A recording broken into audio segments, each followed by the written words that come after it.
Hello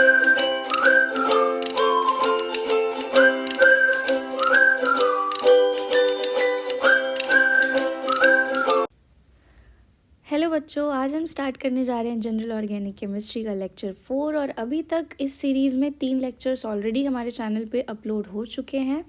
I hope आप लोगों ने उनको देखा होगा, उन वीडियोस को। और जो भी चीज़ें, अगर आपको कुछ भी डाउट्स हैं, कन्फ्यूजन्स हैं, तो आप कमेंट सेक्शन में ज़रूर कमेंट करके बताएं। हम ट्राई करेंगे उसको रिस्पॉन्स करने की।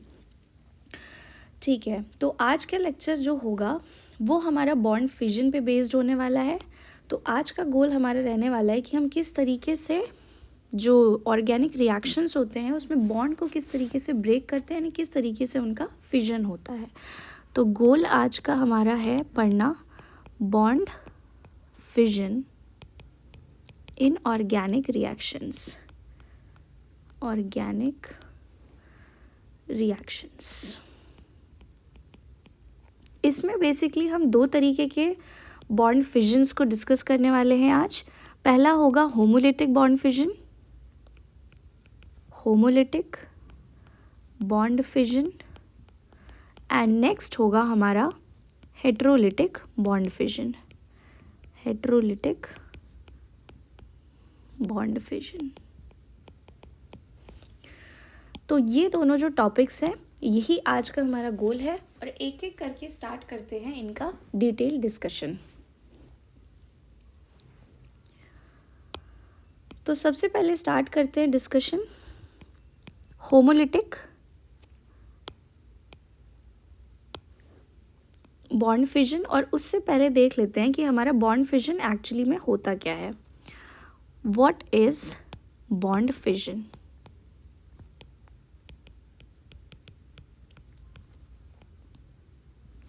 फिजन का मतलब होता है किसी चीज़ को ब्रेक करना। और यहाँ पे हम क्योंकि बॉन्ड फिजन की बात करें, हमने जो टर्म लिखा है वो बॉन्ड फिजन है। इसका मतलब ये है कि हम बॉन्ड के ब्रेकिंग की बात कर रहे हैं। हमें पहले लेक्चर में डिस्कस किया था कि जो ऑर्गेनिक मॉलिक्यूल्स होते हैं उनमें मेनली कोवेलेंट बॉन्ड्स प्रेजेंट होते हैं, यानी ऐसे बॉन्ड्स जो शेयरिंग ऑफ इलेक्ट्रॉन के द्वारा बनते हैं। तो अगर हम बात करें bond fission in organic molecules की, मतलब हम कोवेलेंट बॉन्ड की ब्रेकेज की बात करें, यानी जो सपोज 2 एटम्स हमारे पास ए और बी प्रेजेंट है, उनके बीच में बॉन्ड बना हुआ है। लेट्स राइट इट डाउन और इसको समझते हैं।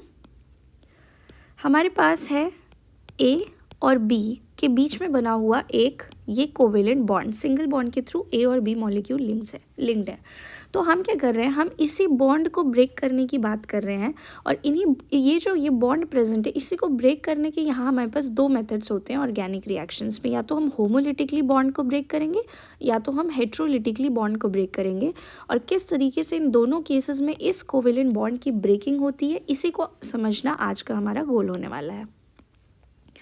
तो ये वाला जो बॉन्ड है बेसिकली इसको हम ब्रेक करेंगे। तो बॉन्ड फिजन का जो मीनिंग होता है वो क्या होता है? बॉन्ड फिजन का मतलब होता है breaking of bond, breaking of bond. ये हो गया हमारे बॉन्ड फिजन का मीनिंग। यानी हम इसकी डेफिनेशन कैसे लिख सकते हैं? हम डेफिनेशन में लिख सकते हैं breaking of covalent bond of the compound.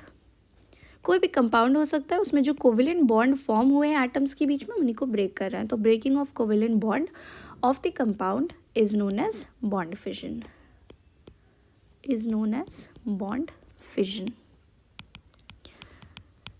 ये तो बात हो गई अपने बॉन्ड फिजन की।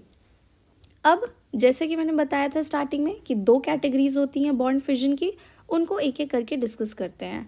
तो सबसे पहले हम डिस्कस करेंगे होमोलिटिक बॉन्ड फिजन को, होमोलिटिक बॉन्ड फिजन को।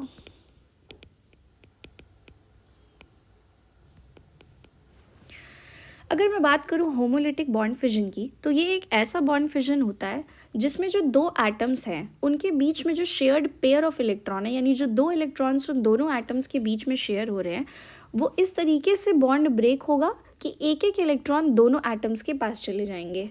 यानी कि हम ये समझ सकते हैं कि अगर हमारे पास ए और बी के बीच में एक कोवेलेंट बॉन्ड बना हुआ है, तो इस कोवेलेंट बॉन्ड में हमारे पास 2 इलेक्ट्रॉन्स होंगे, एक इलेक्ट्रॉन इस एटम ए का होगा, एक इलेक्ट्रॉन इस एटम बी का होगा, और यहाँ पे शेयरिंग के थ्रू एक बॉन्ड का फॉर्मेशन हुआ होगा, सिंगल कोवेलेंट बॉन्ड। अब होमोलिटिक बॉन्ड फिजन में इस तरीके से बॉन्ड ब्रेक होगा कि हम ये कह सकते हैं कि एक इलेक्ट्रॉन जो है वो ए के पास चला जाएगा और एक इलेक्ट्रॉन जो है बी के पास चला जाएगा। ध्यान देने वाली बात ये कि जब भी हम सिंगल इलेक्ट्रॉन का मूवमेंट दिखाते हैं तो हम ये हाफ हेडेड एरो का यूज़ करते हैं, जिसको हम फिश हुक एरो भी बोलते हैं। तो यहाँ पे हमने फुल हेडेड एरो का यूज़ नहीं किया है, हमने हाफ हेडेड एरो का यूज़ किया, और ये डिनोट करता है कि यहाँ पे इस बॉन्ड का जो एक इलेक्ट्रॉन था वो इस एटम बी के पास चला गया है और एक जो इलेक्ट्रॉन था वो इस एटम ए के पास आ गया है। तो इस तरीके का जो फिजन होता है, यानी इस कोवेलेंट बॉन्ड की जो ब्रेकिंग हो रही है, इसी को हम बोलते हैं होमोलिटिक बॉन्ड फिजन। तो हम यहाँ पे लिख सकते हैं when a bond breaks in such a manner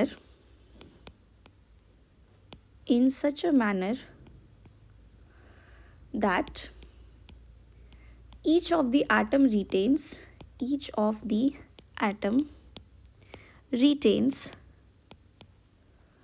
one electron, या फिर बोल सकते हैं one of the bonding electron, यानी वो इलेक्ट्रॉन जो कोवेलेंट बॉन्ड में पार्टिसिपेट कर रहा है, one of the bonding electrons,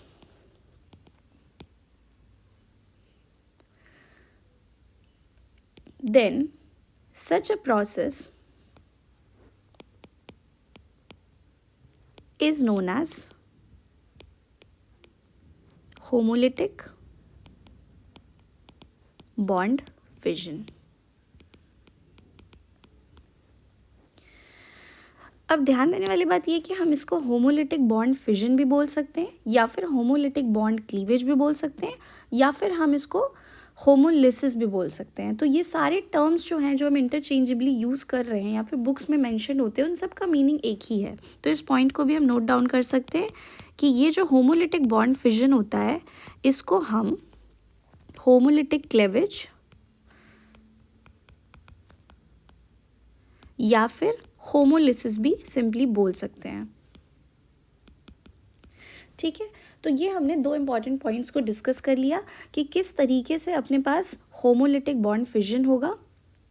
यहाँ पे जो बॉन्डिंग इलेक्ट्रॉन्स होंगे, एक ए के पास चला जाएगा और एक बी के पास चला जाएगा। तो इस तरीके का जो फिजन हो रहा है, इसी को हम होमोलिटिक बॉन्ड फिजन बोल रहे हैं। कुछ और इम्पॉर्टेंट पॉइंटर्स हैं जिनको एक एक करके हम नोट डाउन कर लेते हैं। एक तो मैंने ये बता दिया था ऑलरेडी कि सिंगल इलेक्ट्रॉन का मूवमेंट होगा, उसी को हम शो करेंगे।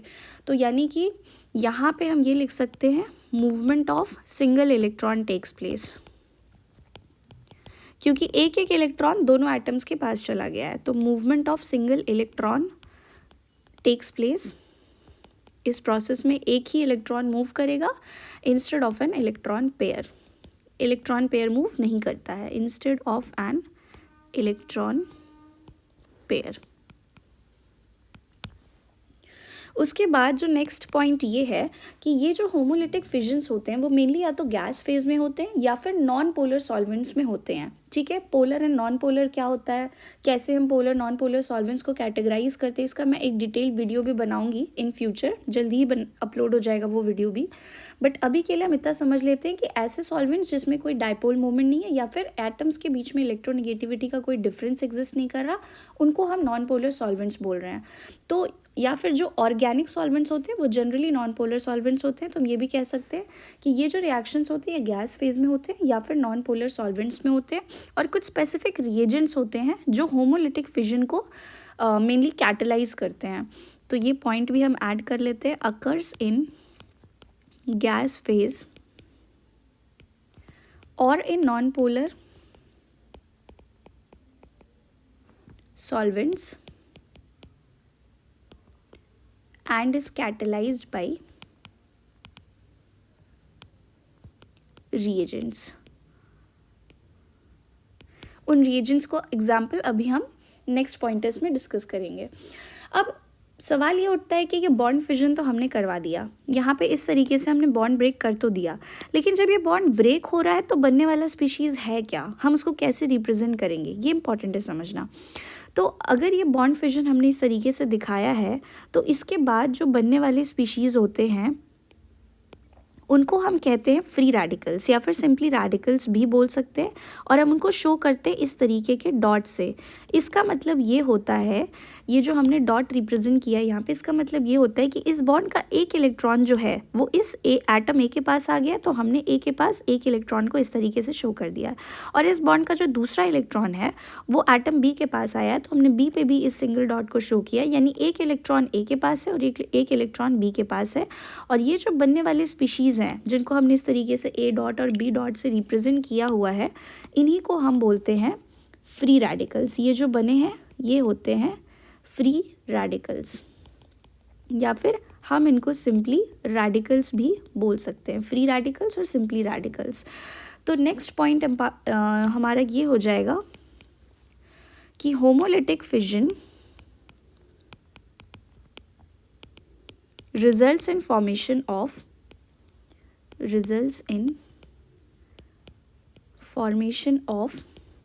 free radicals।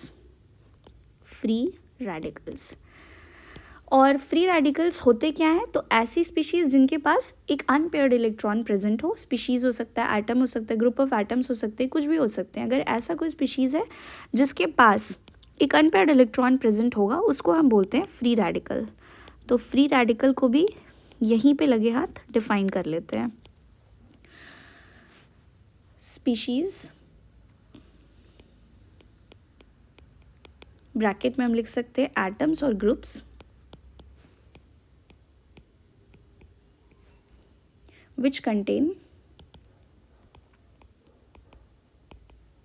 an unpaired electron।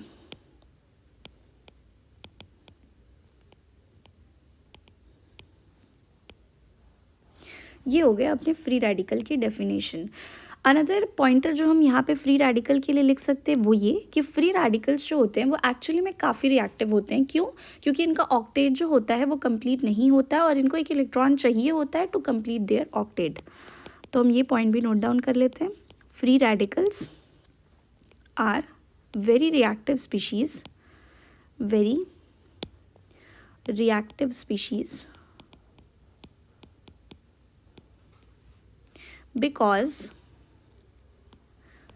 they require an electron to complete their octet।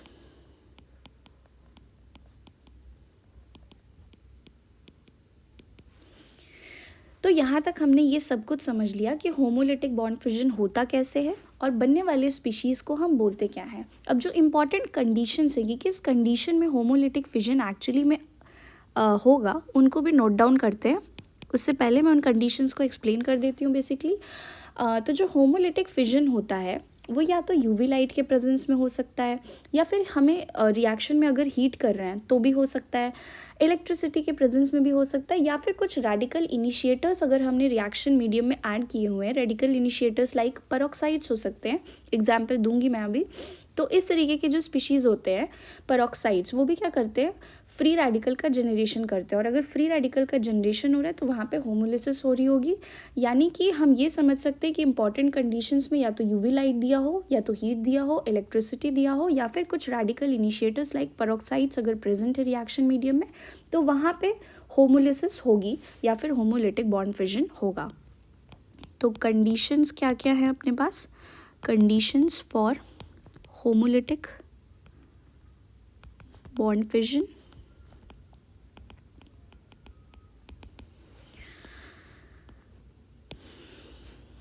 occurs in the presence of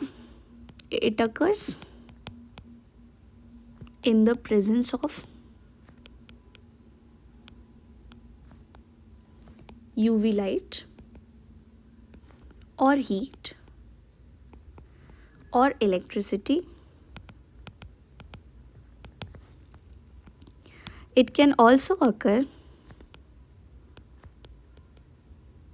in presence of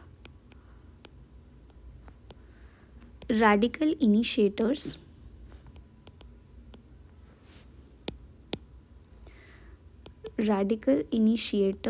like peroxides।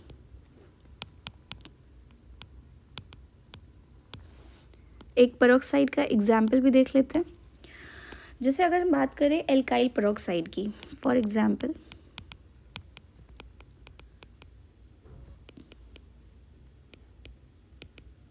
Alkyl peroxide कैसा दिखेगा, ये कुछ इस तरीके का दिखेगा, ROOR। इसमें ये जो दो R लगे हुए हैं ये बेसिकली एल्काइल ग्रुप्स हैं, और यहाँ पे जो ये O single bond O present है, ये ग्रुप, इसको बोलते हैं पेरोक्साइड लिंकेज। ये जो ये लिंकेज है ये इसको बोलते हैं पेरोक्साइड लिंकेज। तो ये बेसिकली एक एल्काइल पेरोक्साइड मॉलिक्यूल है। अब इसमें क्या होगा, इसमें बॉन्ड कुछ इस तरीके से ब्रेक होगा, हमें होमोलिसिस करना है, तो एक इलेक्ट्रॉन इस O के पास जाएगा और एक इलेक्ट्रॉन इस O के पास जाएगा। तो अल्टीमेटली बन क्या जाएगा, अल्टीमेटली हमारे पास बन जाएगा OR प्लस OR के फ्री रेडिकल्स, या फिर हम इनको डायरेक्टली 2OR भी लिख सकते हैं। तो ये बन जाएगा हमारा इस तरीके से। तो यहाँ पे होमोलिसिस हो गई है बेसिकली, या फिर होमोलिटिक क्लेवेज हो गई है। उसके बाद अगर हमें किसी मॉलिक्यूल में दिखाना हो तो हम कैसे दिखा सकते हैं, अगर हमें किसी मॉलिक्यूल में रिप्रेजेंट करना हो तो हम ऐसे दिखा सकते हैं। अपने पास A है, B है, बॉन्ड बना हुआ है, हम दिखाएंगे इस तरीके से कि जो एक इलेक्ट्रॉन है वो जा रहा है इस A एटम के पास, एक इलेक्ट्रॉन B एटम के पास, और यहाँ पे बन जा रहा है हमारा A का फ्री रेडिकल प्लस B का फ्री रेडिकल, और जो एरो है हम उस पर कंडीशंस दिखाएंगे HNu या फिर हीट की, या फिर हम पेरोक्साइड भी सिंपली लिख सकते हैं यहाँ पे, या फिर हम क्या लिख सकते हैं, पेरोक्साइड, सिंपल पेरोक्साइड भी अगर एरो पे लिखा रहे तो भी यहाँ पे ये फ्री रेडिकल्स जो जनरेट हुए हैं ये हो जाएगा, फ्री रेडिकल्स बने यहाँ पे। एक एग्जाम्पल लेके देख लेते हैं। फॉर एग्जाम्पल अगर हमारे पास CH3Cl यानी क्लोरोमीथेन मॉलिक्यूल है, हम उसमें कैसे दिखा सकते हैं, इस C के पास गया एक इलेक्ट्रॉन और इस Cl के पास गया एक इलेक्ट्रॉन, और यहाँ पे बन गया अपने पास CH3 का फ्री रेडिकल प्लस Cl का फ्री रेडिकल। तो इसको हम बोलते हैं मिथाइल रेडिकल या फिर मिथाइल फ्री रेडिकल, दोनों बोल सकते हैं। और ये बन गया यहाँ पे क्लोरीन का फ्री रेडिकल। इन दोनों के ही पास बेसिकली अनपेयर्ड इलेक्ट्रॉन्स है जो हमने यहाँ पे सिंगल डॉट से रिप्रेजेंट किया हुआ है। कंडीशंस हम क्या लिख सकते हैं, सपोज HNu यानी लाइट के प्रेजेंस में जो है वो रिएक्शन हो रही है। यहाँ पे जो बेसिकली लाइट होता है हम उसको HNu से रिप्रेजेंट करते हैं, और जो हीट होता है हम उसको रिएक्शंस में इस ट्रायंगल से रिप्रेजेंट कर सकते हैं। और सिंपली यहाँ पे पेरोक्साइड्स भी लिखा हो सकता है एरो के ऊपर। और ये जो हाफ हेडेड एरो होता है रिप्रेजेंटेशन में, ये जो हम हाफ हेडेड एरो यूज़ कर रहे हैं इसको हम फिश हुक एरो भी बोलते हैं, बाई हाफ हेडेड एरो और फिश हुक एरो।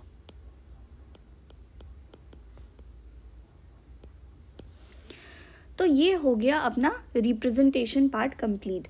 अब ऐसे रिएक्शंस जिसमें कि होमोलिटिक बॉन्ड फिजन हो रहा है उनको ही होमोलिटिक रिएक्शंस बोलेंगे या फिर फ्री रेडिकल रिएक्शंस बोलेंगे। तो the reactions involving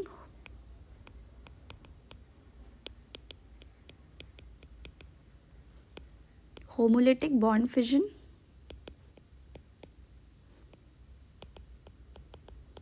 are called free radical reactions।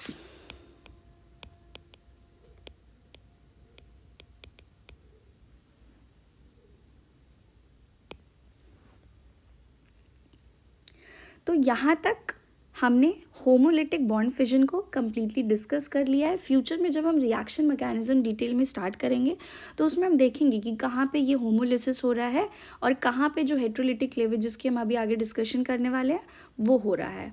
तो अभी के लिए बस इतना सफिशिएंट है समझने के लिए कि किस तरीके से होमोलिटिक बॉन्ड फिजन होता है, क्या उसके लिए नेसेसरी कंडीशंस है और बनने वाले स्पीशीज़ को हम क्या बोलते हैं।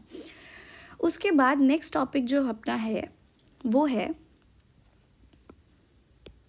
हेट्रोलिटिक बॉन्ड फिजन का, हेट्रोलिटिक बॉन्ड फिजन का।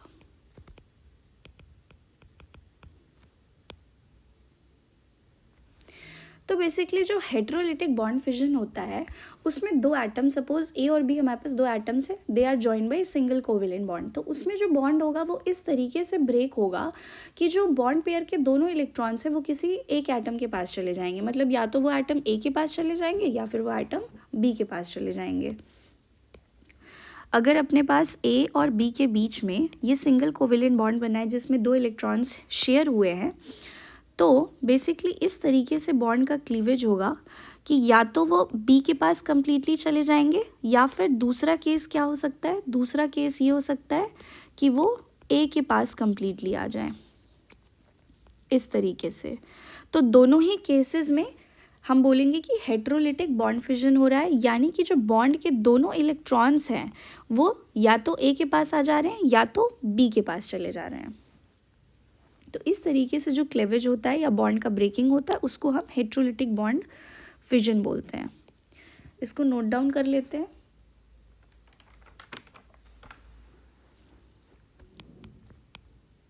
When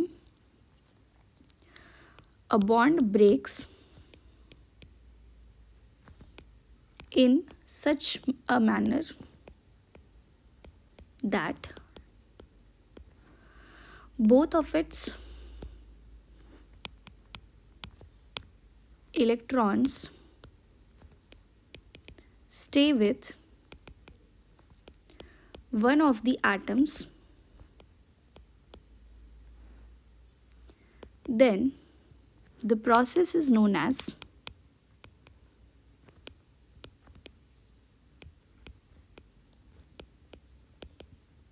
heterolytic bond fission।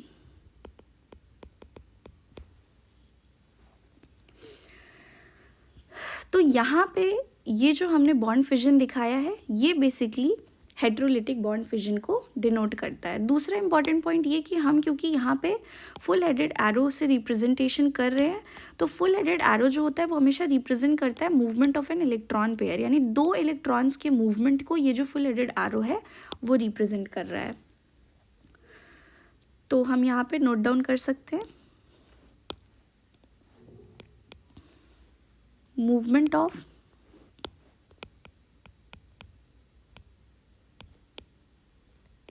an electron pair takes place।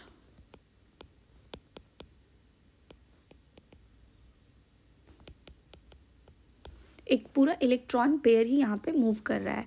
अब ये जो हेट्रोलिटिक बॉन्ड फिजन्स होते हैं वो जनरली पोलर सॉल्वेंट्स में होते हैं, यानी जो सॉल्वेंट की पोलैरिटी है वो ग्रेटली इन्फ्लुएंस करती है हेट्रोलिटिक बॉन्ड फिजन को।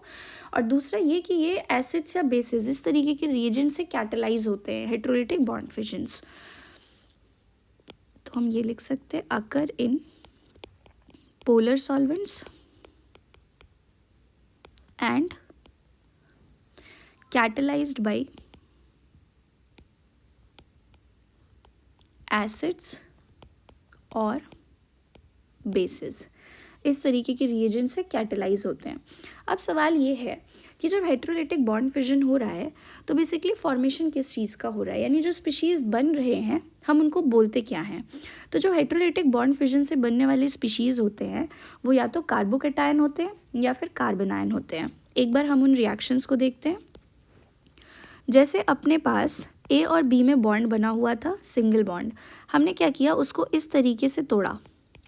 तो यहाँ पे अपने पास क्या बन गया, एक ए पे आ जाएगा एक पॉजिटिव चार्ज और बी पे आ जाएगा एक नेगेटिव चार्ज। क्यों?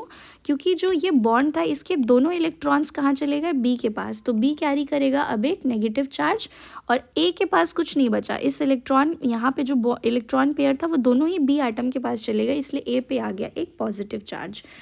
तो अब हम कार्बोकैटायन और कार्बोनायन की बात कर रहे थे। तो कार्बोकैटायन और कार्बोनायन होते क्या हैं और बनेंगे कैसे। जैसे इसी रिएक्शन को अगर मैं इस तरीके से लिखती CH3Cl और उसके बाद में बॉन्ड कुछ इस तरीके से ब्रेक करती, तो यहाँ अपने पास बना होता CH3 का प्लस और Cl का माइनस।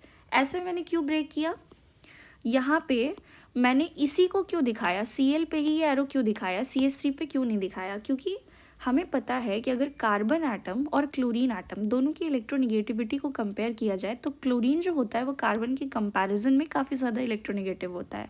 तो यानी कि जो इलेक्ट्रॉन पेयर है वो क्लोरीन क्या करेगा, अपनी तरफ ज़्यादा पुल करेगा, यानी जो बॉन्ड ब्रेकिंग होगा वो फेवरेबल होगा कि क्लोरीन इस बॉन्ड के दोनों इलेक्ट्रॉन्स को लेकर चला जाए। इसीलिए यहाँ पे क्लोरीन पे नेगेटिव चार्ज आ गया है और यहाँ पे मिथाइल जो ग्रुप है उस पर पॉजिटिव चार्ज हमने दिखाया है। इसको हम बोलते हैं मिथाइल कार्बोकेटायन या फिर मिथाइल कार्बोनियम आयन। तो ये जो अपना बना है ये बना है मिथाइल कार्बोकेटायन या फिर इसको मिथाइल कार्बोनियम आयन भी बोल सकते हैं। तो यानी कि हम ये देख सकते हैं कि जो कार्बोकेटायंस हैं वो ऐसे स्पीशीज़ हैं जिसमें कार्बन एटम पे पॉजिटिव चार्ज आ रहा है। Species carrying positive charge on carbon atom.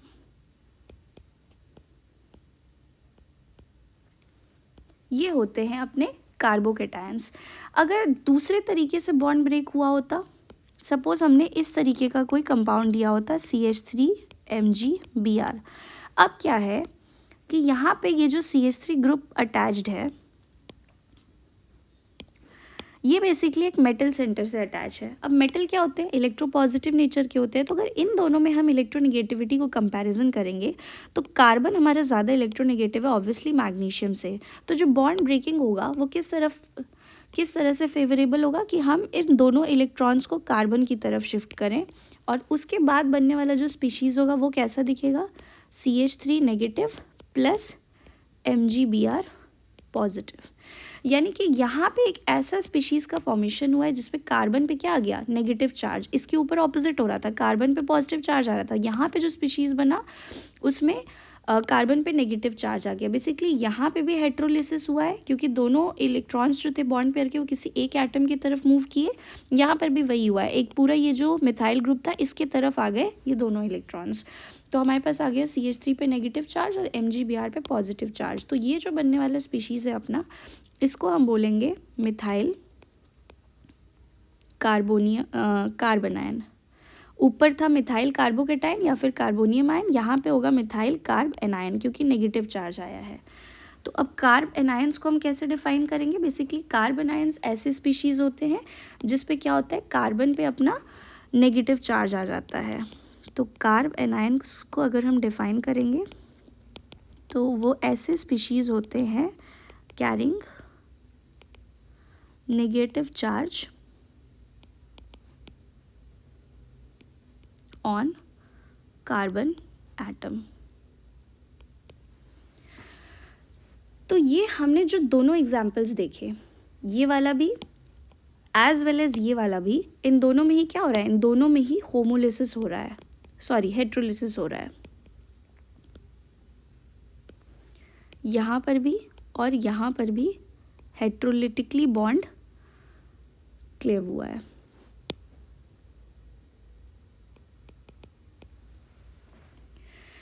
तो आई होप आपको अभी तक इतना जो भी एक्सप्लेन किया गया है वो समझ में आ गया होगा। हेट्रोलिसिस को दिखाने के लिए हम बेसिकली कर्व्ड एरो नोटेशन का यूज़ करते हैं। ठीक है, कर्व्ड एरो नोटेशन का यूज़ करते हैं, यानी हम फुल हेडेड एरोज़ को इस तरीके से रिप्रेजेंट करते हैं। और एक और पॉइंट ये है कि यहाँ पे जो ये स्पीशीज़ बन रहा है कार्बोकेटायन, वो बेसिकली इलेक्ट्रॉन डेफिशिएंट है, उसके पास इलेक्ट्रॉन की डेफिशिएंसी है।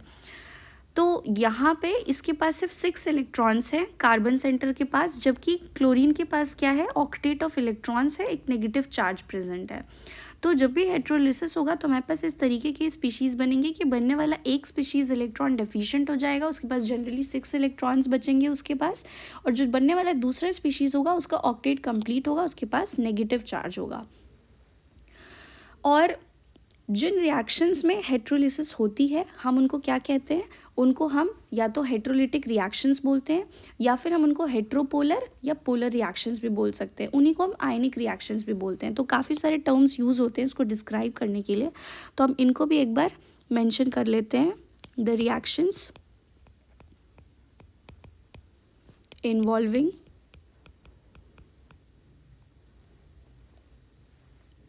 Heterolytic fission are also known as ionic or heteropolar or polar reactions.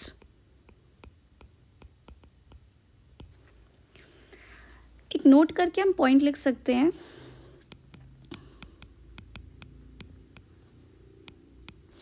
कि जो हेट्रोलिसिस होता है या फिर हेट्रोलिटिक बॉन्ड क्लीवेज होता है उसको कौन फेवर कर रहा है, तो इलेक्ट्रोनेगेटिविटी का जो डिफरेंस होता है वो बेसिकली फेवर करती है heterolytic bond fission.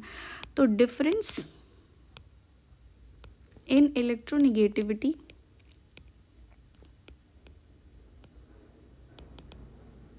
of atoms favors heterolytic fission.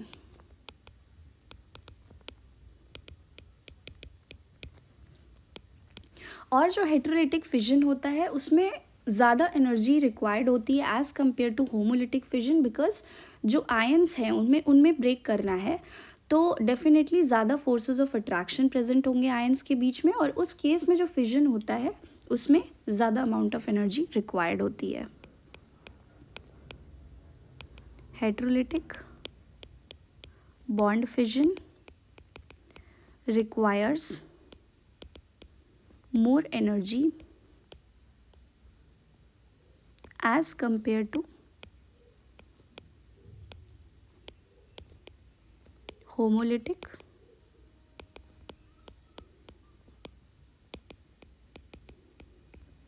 bond fission। तो यहाँ तक हमने जो भी चीज़ें डिस्कस की उसमें हमारा हेट्रोलिटिक फिजन भी कवर हो चुका है टॉपिक। एक बार स्टार्टिंग से रिवाइज कर लेते हैं कि हमने आज के लेक्चर में क्या क्या कवर किया चीज़ें। हमने सबसे पहले देखा कि बॉन्ड फिजन क्या होता है। बेसिकली जो बॉन्ड ब्रेकिंग होती है कोवेलेंट बॉन्ड्स की, हम उनको बॉन्ड फिजन कहते हैं। उसके बाद हमारे पास जो दो टाइप्स थे, homolytic bond fission and heterolytic, हमने उसका डिस्कशन किया। हमने ये देखा कि जो हाफ हेडेड एरो होंगे उनसे बेसिकली हम होमोलिटिक फिजन को रिप्रेजेंट करेंगे और बनने वाले स्पीशीज़ को हम फ्री रेडिकल्स बोलेंगे। उसके बाद हमने फ्री रेडिकल्स को डिफाइन भी किया था और हमने फर्दर देखा था कि क्या क्या नेसेसरी कंडीशंस है जिसके प्रेजेंस में होमोलिटिक फिजन होता है, जैसे कि यूवी लाइट, हीट, इलेक्ट्रिसिटी या फिर रेडिकल इनिशिएटर्स लाइक पेरोक्साइड के प्रेजेंस में हो सकता है। उसके बाद हमने हेट्रोलिटिक बॉन्ड फिजन का डिस्कशन किया जिसमें हमने ये बताया कि जो बॉन्ड के दोनों इलेक्ट्रॉन्स होंगे वो किसी एक एटम के पास शिफ्ट होंगे और यहाँ पे जो सॉल्वेंट्स की पोलैरिटी होगी वो भी इंपॉर्टेंट रोल प्ले करेगी।